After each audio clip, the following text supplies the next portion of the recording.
Okay, good evening, everyone. Today is Wednesday. There's some sheets over here if you want to follow. Today is Wednesday. It's the 27th of July, and we're getting ready to enter into the 9 days. We know that Friday is going to begin the 9 days, and there are some dinim, minhagim, halachos that apply to the 9 days. That even though we experience this year after year, because of the fact it only comes around for a little more than a week a year, it could be easy to forget them. And therefore, I think it's always a good idea to review them each year. So that's what we'll do. We're going to review some of the very common issues that come up during the 9 days. We're not going to touch upon today Tisha B'Av, because I think that would be overwhelming. We'll get to a review of Tisha B'Av next week. But now, just to review, what is it that we want to be on the lookout for with the 9 days that are going to begin Thursday night, because that's Rosh Chodesh is Friday. So let's just first review what is going on in the 9 days. That's when the month of Av begins. And why do we have these various minhagim? Why do we have these various customs that decrease our sense of gladness? And what's that about? So let's start up on top on page 1. I have a handout here. I'm sorry, I don't have it to post on the line, but I'm going to read along with it.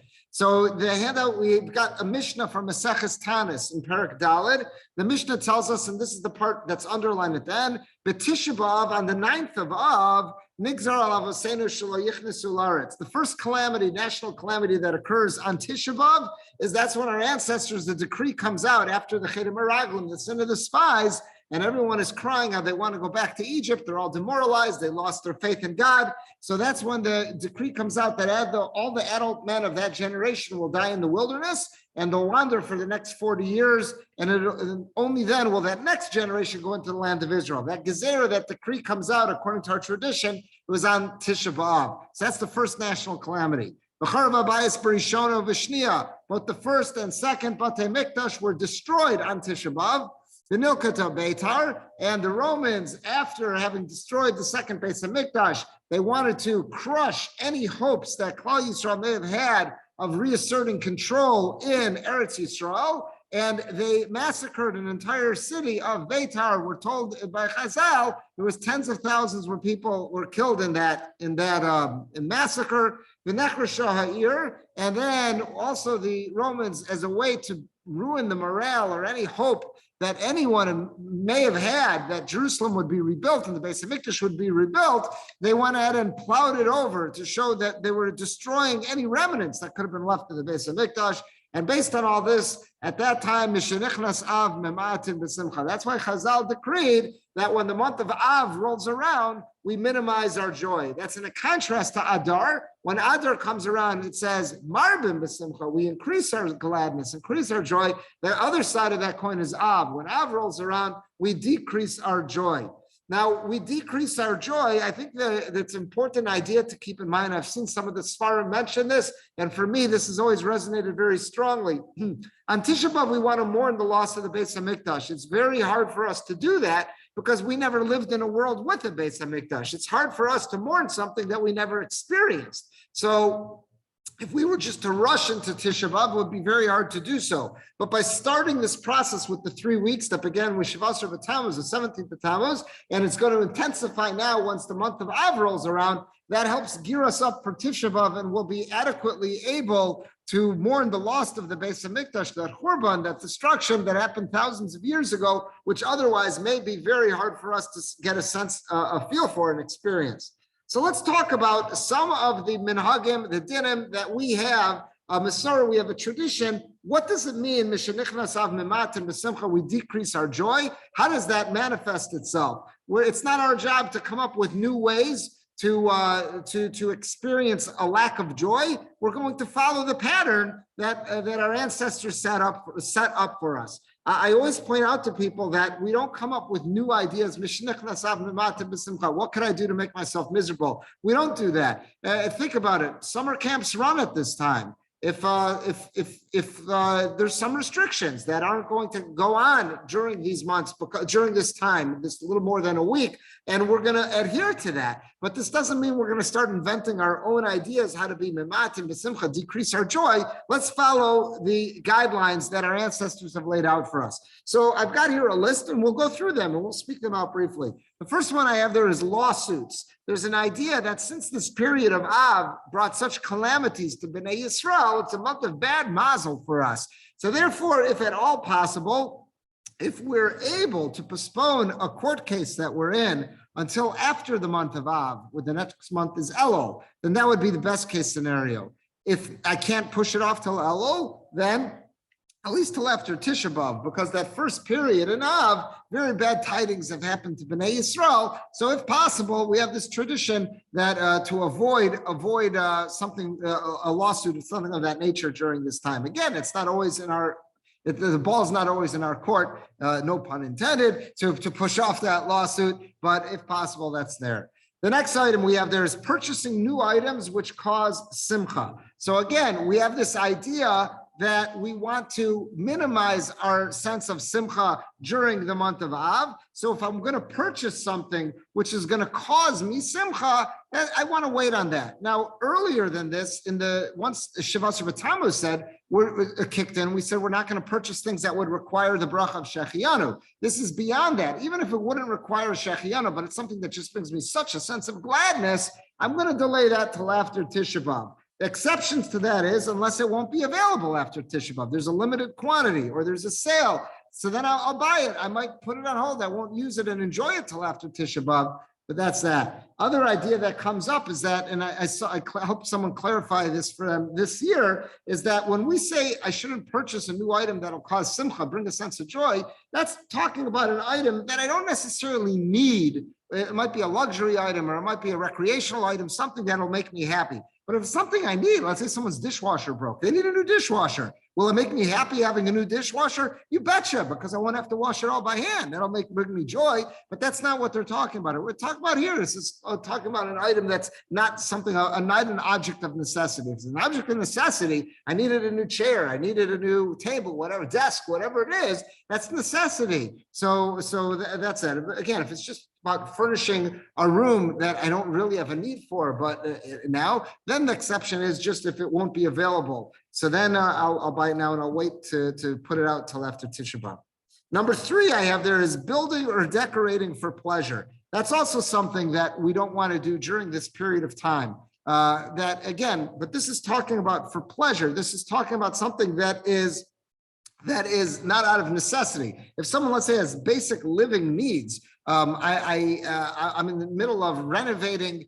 Let's see, this came up this year as well. There was a family that's in the middle of renovations on their home. They've got a large family. They need to maximize their living space to make it usable. That's not talking about decorating or building for pleasure. That would be like building a vacation home. This is necessity. The kids need to have a functional living space. If I need to build another bathroom because there's just not enough plumbing in the house, that's necessity. That's not pleasure. Will it make me happy? You bet it'll make me happy, but that's out of necessity. Now, even if someone was building something for total luxury, it was a vacation home, there is an exception. The exception will be, what if it's in the middle of the work? And if I stop now, that's going to cause some major financial setbacks. For example, the building isn't complete, the roof isn't done. So if we stop now for a week, heavy rains could come in and damage everything that's there. That could be fine. Also, if I'm repairing, let's say this isn't something I'm building from fresh, but I'm repairing. I'm doing some work in the house. There was a hole in the roof, needed to be fixed. That of course is fine. Now, even in the case where we say that I'm allowed to continue with pleasure, let's say again, we were building a vacation bungalow or something, and we said that the only license I would have to continue would be if I stopped the work now, it would cause the financial setback. In that case, it would be best if the work could be done by an Eino Yehudi, by someone who wasn't Jewish. That would be the best idea if possible. Now, this idea, that's what I have number 4. If the work was done by an Eino Yehudi, it would be best if that's what we did that. Now I have for number 5, a shul or a mikvah. What I mean by that is that's communal. This idea that I'm building something or I'm decorating something, I'm putting up new wallpaper in my house, that's not necessity. It looks nice, new wallpaper. Okay, I'll wait on that for not during the 9 days. But if it's for a tzarchei tzibur, it's some kind of communal operation. Let's say it was the shul, we needed to put in new paint, that was going to make the walls look nice. Let's say it was the mikvah that was going to do something to make it look nice. There's no problem whatsoever because that's tzarchei tzibur. That's for a public needs. That's not for personal needs. That would be fine. Number 6, I have there planting for pleasure or decoration. So that means, again, the same way that I'm not going to, we said in number 3, build or decorate for pleasure, which would mean I don't have a necessity to put up wallpaper now. That can wait till after Tisha B'Av. That's just pure cosmetic. That's not necessity. So that would be the same thing if it was planting or decorating. For pleasure would be the same thing. If I'm going to hang that chandelier, why does it have to be now to decorate? Wait till after, again, unless it's some kind of massive necessity. So planting would be the same thing. If it's just cosmetic, I'm doing some kind of planting in the yard because it'll just beautify the property. That's the same as putting up nice wallpaper. So if possible, it would be best to wait till after Tisha B'Av. Now, upkeep is different. Let's say I want to mow my lawn. I want to trim the bushes. That's upkeep. That's not planting. That's upkeep. Again, even there, I saw it's brought down. It would be best if it was done by an Eino Yehudi, the same way we said by the earlier issue by buildings. Okay, number 7, meat and wine. We, generally speaking, refrain from enjoying meat and wine during the 9 days. There are some exceptions, and the most obvious one is Shabbos. So there always will be a Shabbos in the 9 days because 9 days is more than a week. So there always will be a Shabbos. So, but generally speaking, on weekdays in the 9 days, from Rosh Chodesh Av until Tisha B'Av, we want to refrain from having meat and wine. There's 2 reasons given why we refrain from meat and wine. Number 1 is they bring simcha. Chazal told us that Mishenichnas Av Memayatim b'simcha. When Av rolls around, we want to minimize our joy. And what do we say when it comes to Yom Tov? In simcha ela b'basar ve'yayin. Is that meat and wine make us really glad? So if I'm trying to minimize my joy, Chazal told me that meat and wine make me happy. So therefore, I'm going to refrain from enjoying meat and wine during these 9 days. There's a second reason that's given by this Aruch HaShulchan that I think is very interesting. Let's look at this Aruch HaShulchan. He says at the beginning, Medina the Gemara tells us, Ein isur b'achilas basar rak be'erev Tisha B'Av.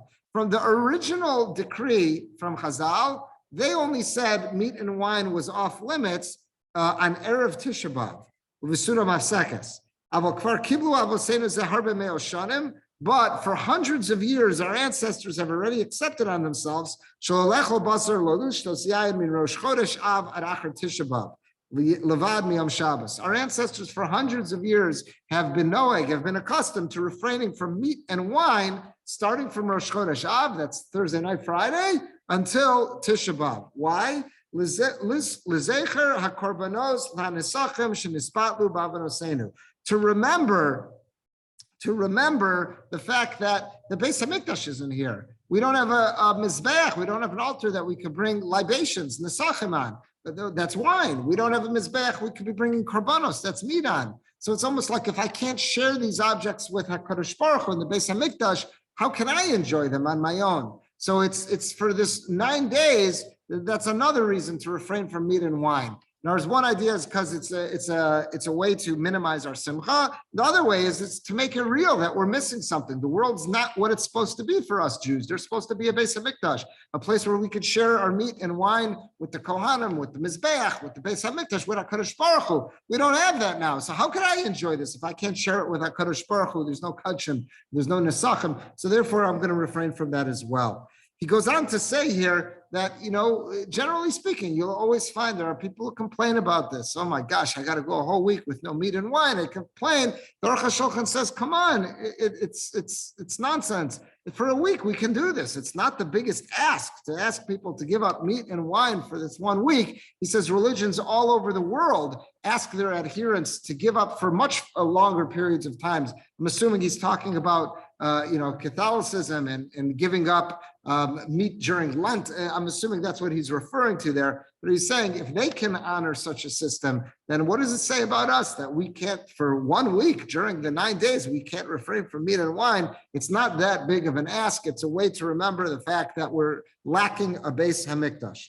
All right, let's continue. So I've got there number 8. When would wine and meat be permitted? So the obvious one is Shabbos. And that's the Aruch HaShulchan said that right off the bat. There's no avelus on Shabbos. And this is true even if someone was in the middle of Shiva. There's no visible forms of avelus, of mourning, that's observed on Shabbos. So therefore on Shabbos, we have regular Shabbos meals. There's going to be wine at Kiddush. There's going to be meat at the meal. But we obviously, this idea of refraining from meat and wine during the 9 days does not apply at Shabbos. The other exception is a seudas mitzvah. If there is a celebratory meal that revolves around a mitzvah. So one of the most obvious cases of that would be like a bris milah. That's a seudas mitzvah. So if it would occur during the 9 days, someone wanted to make a fleshik bris milah, absolutely, go for it. Let's say there was a pidyon haben during that time, redeeming the firstborn. Also, that could be a fleshik meal because that's a seudas mitzvah. We're going to see about a siyum a little bit later. Let's put that on hold for a minute. Number 9, what about grape juice? We said wine is off limits because we said it causes simcha, or because we're refraining from meat and wine because we don't have a Beis Hamikdash and mizbeach to bring our meat and wine on. What about grape juice? No one brought grape juice on the mizbeach, and there's no idea that grape juice brings us simcha. So what about grape juice? So I saw it brought down from the neighbor of Moshe Feinstein that he said, yes, the minhag is to refrain from grape juice too. It's so closely related to wine, the same family of Bari Pri Agafen. We're going to refrain from that as well. 10, what about other alcoholic beverages? Let's say someone enjoys having a beer with their dinner. Can they have that? So the answer is that yes, that's not a problem. Is that it's just wine that's the minhag is to refrain from. However, someone should keep an eye on themselves. It would be totally inappropriate to be getting tipsy during this period of time. But if someone enjoys having a beer with their dinner, that's not something that is included in that gezerah, in that decree of refraining from wine during this period of time. But just really, someone should be careful not to get tipsy with any alcoholic beverages during the time that wouldn't be appropriate. Number 11, I have what about wine at benching? Let's say you had a group of people got together and they want to bench on a kos. So the answer to that would be only during Shabbos or a seudas mitzvah. Again, during the 9 days, we want to refrain from wine. So unless someone had a license to be having wine because it was Shabbos, or it was a seudas mitzvah, like a bris milah or a pidyon haben, we wouldn't have wine at that benching. Number 12, what about early Shabbos? Let me explain what I mean by that. Someone might make the following argument, and they say, okay, you're telling me that we could have meat and wine, well, even though we refrain from it the whole 9 days, Shabbos is okay. But we have the custom that we bring in Shabbos early at 7 o'clock, and real Shabbos shouldn't begin till sometime after 8. So what right do we have to have our meat and wine early? It's still not Shabbos. So 2 answers to that. Number 1, I would say by the time someone gets home from shul, it's definitely going to be that time. But even without that, let's say someone was making Shabbos at home, and they just davened the very quick Kabbalah Shabbos, and the sun has clearly not gone down yet, it would still be okay because they've accepted Shabbos. They brought in Shabbos early. So true, the sun has not gone down yet, but can the person get in their car and turn on the ignition? No. Why? Because it's Shabbos. If it's Shabbos, then there's no avelus, and therefore the person could have their meat and wine. The opposite of that would be 13. What about late Shalosh Shudas? We know Shabbos ends when someone makes Havdalah, or when someone davens Shmona Esrei more accurately and says in Atachan Antanu that they're concluding Shabbos. Well, let's say someone is not doing that. They're having a really long Shalosh Shudas. You go to like some Hasidic Shatish, sometimes they'll have a very, very long Shalosh Shudas that's filled with singing and Divrei Torah. It could go on, and they haven't formally concluded Shabbos yet. They haven't davened Marav yet. So if that's the case, they haven't benched yet, can they still have meat and wine at that Shalosh Shudas? The answer would be yes. Think about it. Even if they conclude that Shalosh Shudas an hour after sundown, an hour, 2 hours after sundown, are they still going to say Ritzei in that benching? Yes, because they began the meal on Shabbos. It's still Shabbos for them. Therefore, even though they're having a really late Shalosh Shudas, they could have meat and wine. Number 14, what do we do about Havdalah? Shabbos is over. I've davened Mariv and in Mariv and Atachanantanu, I formally ended Shabbos. If I formally ended Shabbos, so now what do? I'm back to the 9 days about not having meat and wine. And we all know part of Havdalah is making a hagafen on the wine. What do we do? So let's look at the top of page 2. The top of page 2, here's where the Shulchan Aruch addresses this.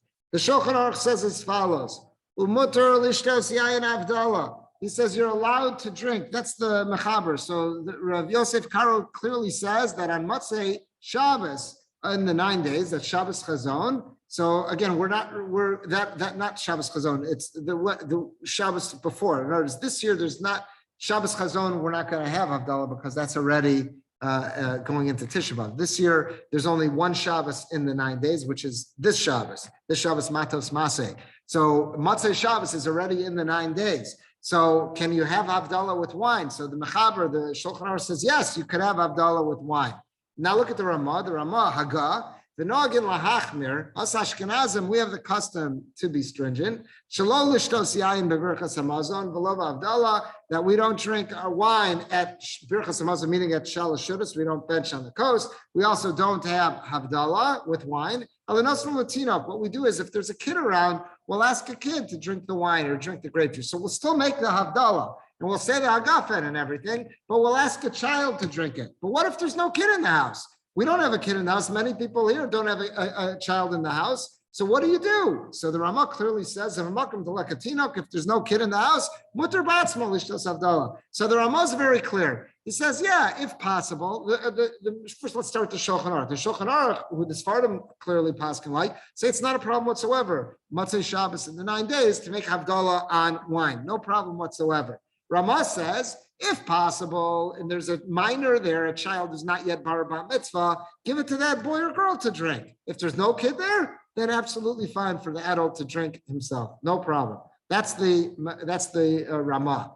Now, what?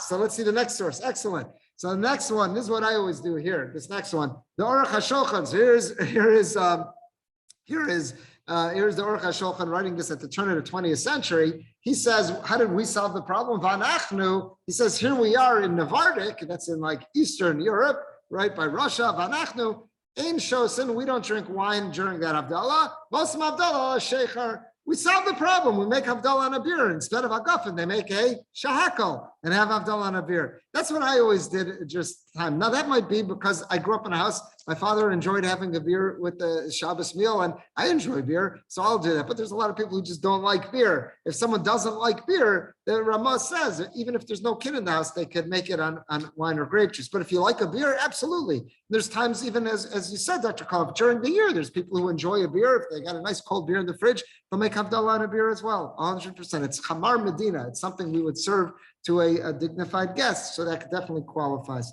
Yeah, so that's what we would say. Anyone with Havdalah, again, for a Sfardim, no problem drinking wine. Ashkenazim, if there's a kid present who's not yet bar mitzvah, best to give the wine or grape juice to the kid. If there's no kid there, they're all sleeping, it's a late Motzei Shabbos, no problem for the adult to drink it. Or you could just sidestep the whole problem by making Havdalah on a beer. If you do that, they'll make a shahakol instead of a hagafen. Okay, let's see number 15. What about chicken? We said that meat and wine are off limits. We refrain from them during the 9 days. What about chicken? So think about this. Chicken wasn't brought on the Mizbeach. Birds, there's no poultry that were brought there. So the halacha is, we also don't eat because they're so closely related. There's so many halachas about meat and chicken, how much we weight between meat and dairy. So therefore, it's in the spirit of this whole thing. We also wouldn't have chicken. We wouldn't have turkey during this time. What about 16 items cooked with meat? For example, I had some great mashed potatoes on Shabbos and there was some gravy in there. Can I have them now for leftovers on Sunday? So the halacha with this would be if there was shishim, if there was 60 of mashed potatoes times whatever amount of fleishiks was in there, so meaning that the fleishik, the taste, you can't taste it, then it would be fine. 17, what about items cooked in a meat pot? So I made rice, let's say, in a clean meat pot. So do we say, okay, it absorbed some of the meat flavor? I wouldn't eat that together with a glass of milk. So if it absorbs some meat flavor, am I allowed to have that on Sunday? Absolutely, that's not a problem. Number 18, what about someone who's ill and their physician told them, you got to have some more protein, you've got to have some meat. So absolutely listen to the doctor. However, they do bring down if chicken or poultry could get the same benefit. For the protein, it would be better to have the chicken or turkey, the poultry, whatever it is, because at the end of the day, that's not meat. Chazal said basar and yayin. So that's kind of a little different category. So if possible, if that would qualify, if that would do the same good for the person, then that's what we would do. Let's see 19. 19 is a siyum. So we said that we refrain from meat and wine during the 9 days. We said exception was Shabbos. An exception also was a su'udas mitzvah, like a bris milah or a pidyon ben. There's another exception, which is a siyum. A siyum is a get-together where someone completes a significant amount of Torah study. If someone completes a significant amount of Torah study, that's a festive occasion. And because it's a festive occasion, that warrants having meat and wine. So that could be done. The question is, what qualifies as a significant portion of Torah study? So definitely a Masechta of Talmud, of Gemara would qualify. When it comes to Mishnayos, definitely a Seder, an entire order of Mishnayos. There's Shisha Sidrim. It's just 6 orders of Mishnah. So an entire Seder definitely qualifies. Rav Moshe Feinstein brings down a Sefer of Nach. If someone learns one of the books of Nevi'im or Ksuvim, together with Mefarshim, they learned it with some commentary, that qualifies. And several years ago, I was talking about this with Rav Gedalia Dov Schwartz that's all in Chicago, and he told me under emergency scenarios, even if someone just learned a Masechta of Mishnayos, but did it with Mefarshim, that could qualify as well. And he had some proofs he brought me about that. Now, that doesn't just mean the person who made the siyum could eat meat and have wine, but anyone who's in attendance when they complete that Masechta and are there for that celebration of that, they can also do that. That's what we said about siyum. Okay, number 20, washing clothes or wearing freshly laundered clothes. This is very similar to a mourner during the shloshim. A mourner during shloshim, we would say to them during the 30 days that they shouldn't do laundry, and they also shouldn't wear freshly laundered clothes. So that would be true during the 9 days as well. We would tell adults not to do their own laundry, and they also shouldn't wear, even if the laundry was done before the 9 days, if it was freshly laundered. We'll talk about what kind of clothes that applies to in a minute. So that means we have to prepare. That means before the 9 days, we want to prepare by doing 2 things. Number 1, doing laundry, whatever we might need during the 9 days. And also, if we have freshly laundered clothes, we want to take away that status. And we'll talk about that in a minute, how to do that. Okay, what about number 21? What if I want to do laundry during the 9 days, but I don't want to use the clothing now? I'll use it after the 9 days. I'll put it away. So the answer there is no. Again, we don't want to do laundry during the 9 days. That was something Chazal said we don't want to do. 22, what if I'm down to my last garment? I can't wait. I'm out of clothes. So there, Chazal allow for, the minhag was that we allow to wash that last garment until the week of Tisha B'Av. Now again, if he did have to wash it and it was a type of clothing that is considered a freshly laundered clothing, we don't want to, we'll talk about what to do that in a minute. 23, what about children's clothing? That's fine. Children's clothing, it's so usual that they get filthy, that they get soiled. When our ancestors made these minhagim about refraining from laundry, they never included children's clothing in this because it was the expectation children's clothing, they're constantly getting dirty. They're running around in the schmutz. They're going to get dirty, and therefore they're going to have to be washed. There was no expectation when our ancestors picked up this custom to say that we can't wash children's clothes. Number 24, I have their washing clothes for a mitzvah. So this would be, let's say, women in the process of, before going to the mikvah, they're wearing white undergarments. Let's say they need to do a laundry to have more of the white undergarments. That would be fine.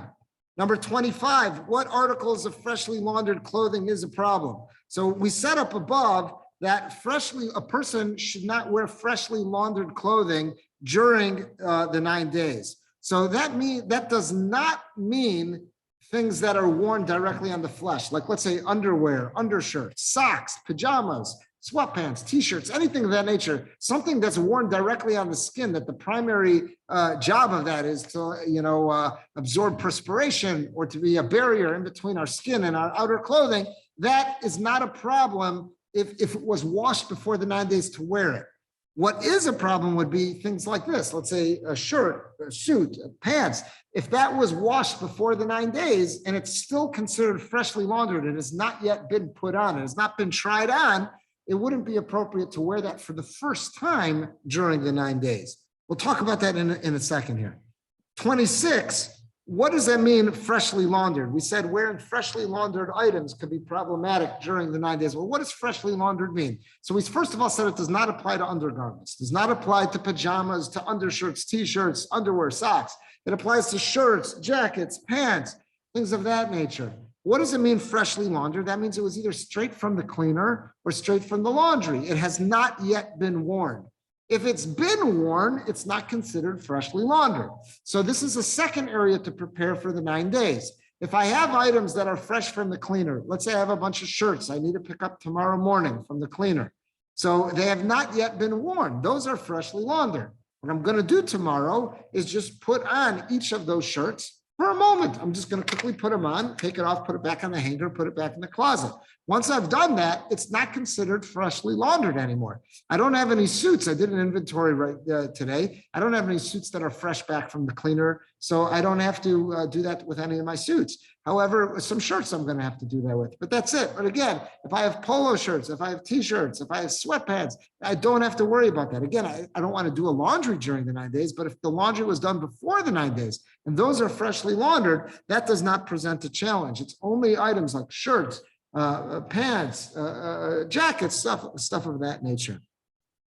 I have here, oh, and I'm sorry, one more thing. Let's say someone did not have the time to do that for whatever reason. Their day was hectic tomorrow. They didn't have the time to do that. There is something that's brought down that another way I can remove something's freshly laundered status during the week is if I would put it on the ground.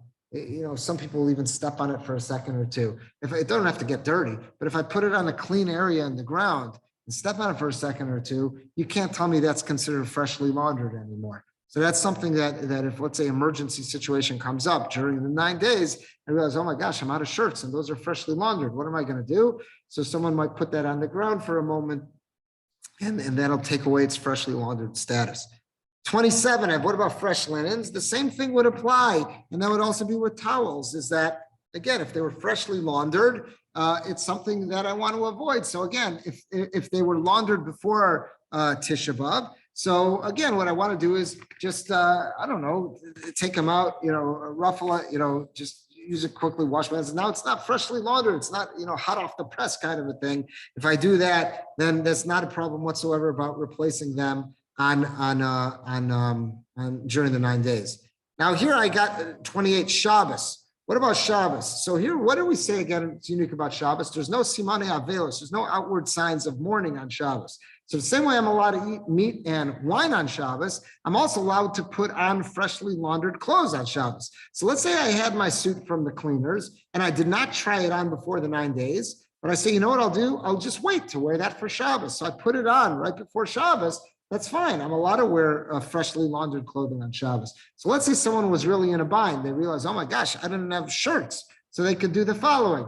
Friday night, they could wear one shirt, take it off, put it in the closet. Shabbos morning, when they go to shul, they could wear a second shirt, come home, after lunch, put on a third shirt, whatever it might be. That could be something they could do on Shabbos because there's no problem putting on a freshly laundered item if they had forgotten to prepare in advance. Okay, let's see number 29. 29, I have purchasing new garments. Now, we said earlier during the 3 weeks, meaning from the 17th and Tammuz moving forward, the only problem purchasing a new garment would be if it required a shachianu, like a new suit.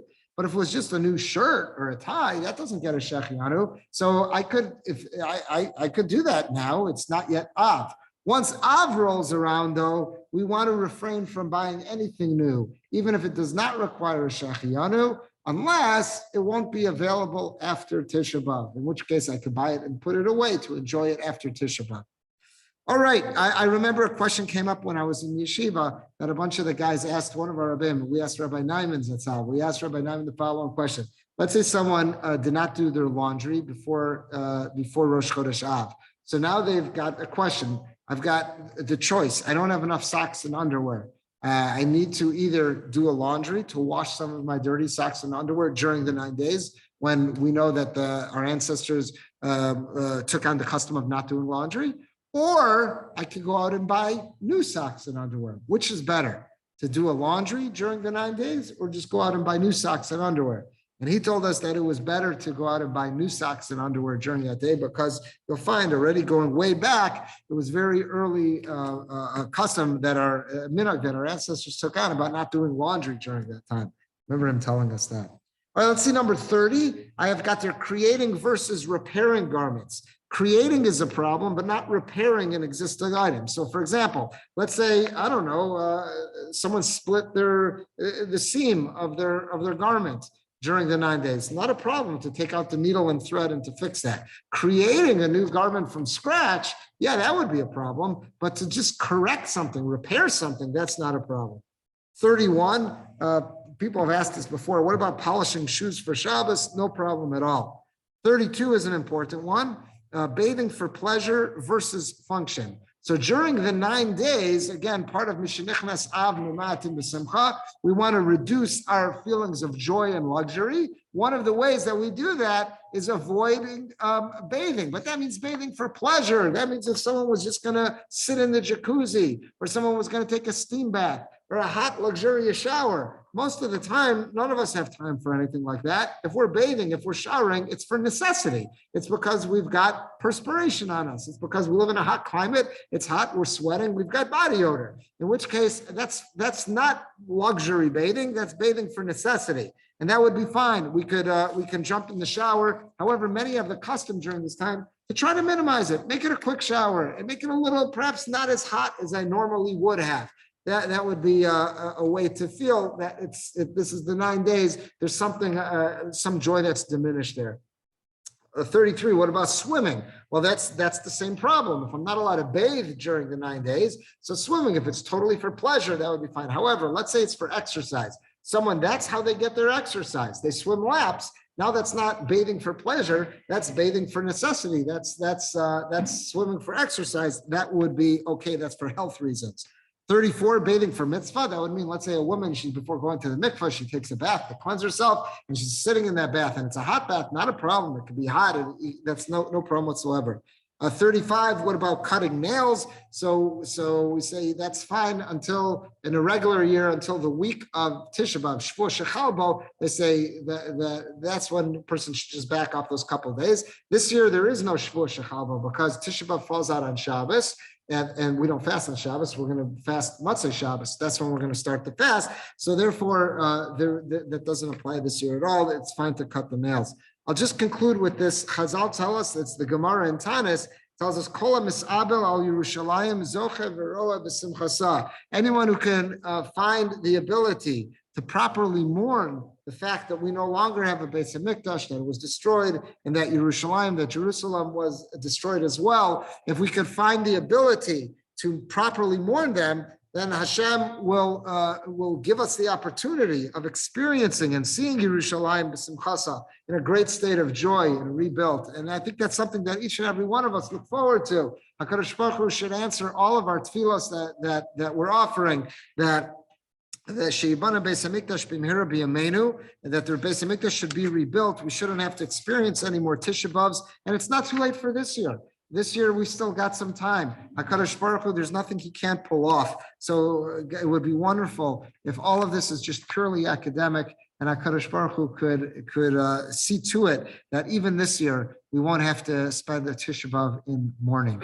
All right, with that, I'm going to conclude. If anybody has any questions, please don't refrain. Please don't feel any hesitation to reach out. And I'm happy to do whatever I can